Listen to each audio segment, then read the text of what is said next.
Yes, ladies and gentlemen, episode 39 of Pokemon Horizons titled Tinkatink and its Choice Hammer just dropped, and we finally get another addition to our hero's crew of Pokemon.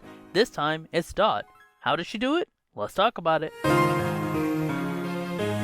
During a live stream, one of Dot's mic gets broken. So when the group are about to go down to a town famous for iron and buy things they need, Dot asks Liko to get her a new mic. But since Liko doesn't really know much about mics, Dot decides she's gonna have to go out with Liko and Roy to go shopping. Dot finds what she's looking for before going to a novelty place. There, she finds an old mic that she wants to use as a prop, so she buys it. However, randomly then, Liko and Roy aren't near her anymore, so she goes looking for them. But while she's doing that, she hears a Tinkatink trying to get a hammer from a carpenter. Dot goes up to it to give it what it's dropped back when Tinkatink sees the prop mic made out of metal and starts hammering away at it. That's when Dot uses the Pokedex to find out what this Pokemon is all about, and we find out that Tinkatink love remaking hammers over and over again until they're happy with one. So Dot lets it be and heads back to the ship as Tinkatink continues to create the hammer, and it creates a hammer that it likes. Back in the ship, however, something or someone has taken the metal that the team just brought back from the shops that was stored in the ship's hull, and now everyone's trying to find the culprit. The Tinkatink that Dot gave the mic to comes aboard the ship to show Dot what it made, and Dot is happy to see it. However, a mix-up occurs when Murdoch, just hearing about the Pokemon and how it's related to iron, thinks that it's Tinkatink that took all the metal, so it gets chased around the ship until it's down at the hull. However, Dot comes in to plead for its innocence, and she's right. Turns out it was an Orthworm. The Orthworm tries to escape the ship hull and eats Tinkatink's mic in the process. It also cuts off the ship's anchor, so frees Charizard has to save the ship from tipping. Since Dot wants to help get Tinkatink's hammer back, she's ready to battle. When she first uses Water Gun for Quaxly, she notices that Orthworm doesn't like going near it, so she uses the Water Gun from Quaxly to surround the area with water so it only has one place to go. Quaxly then uses Scratch on it, causing the Orthworm to spit out Tinkatink's mic hammer, which Tinkatink grabs from midair and smacks it with it, causing it to go down before the Orthworm escapes. Later, Liko and Roy apologize to Tinkatink for thinking it was the culprit before heading back to the ship. However, it's clear here that Tinkatink wants to stay with Dot, so in this artistically framed gorgeous sunset shot, we get to see Dot get her second ever Pokemon. The episode ends with Dot finally getting her stream with her new Tinkatink there. However, when Tinkatink sees Dot's zipper's metal, it tries to open it and it causes mayhem, and that's where the episode ends. I was worried that Dot was never gonna get another Pokemon because she's not really in combat scenarios that often. However, that doesn't seem to be the case. Tinkatink's the Pokemon that I thought Liko would have, but looking at how Tinkatink evolves as a Pokemon in the game, it actually makes sense to me why Dot got it. I assume if the writers are smart, they will evolve Tinkatink in the story as Dot has major moments of growth in the story. And if that's the case, that's really exciting. The art and animation for this episode was also really good. The artistic moments in this episode that I talked about in the end here were gorgeous, but also there's just some nicely framed shots. And also the battle against Orthworm had some really nicely animated sequences. That was a really fun watch. Overall, a fun episode where we get to see another Pokemon added to the cast. But I want to know what you guys think of Dot getting a Tinkatink. Does it suit her personality? Let me know in the comments down below. Other than that, be sure to like, share, subscribe. You can follow me on Twitter at TheRepeatyGaming, and that's it. I will talk to you guys later. Peace.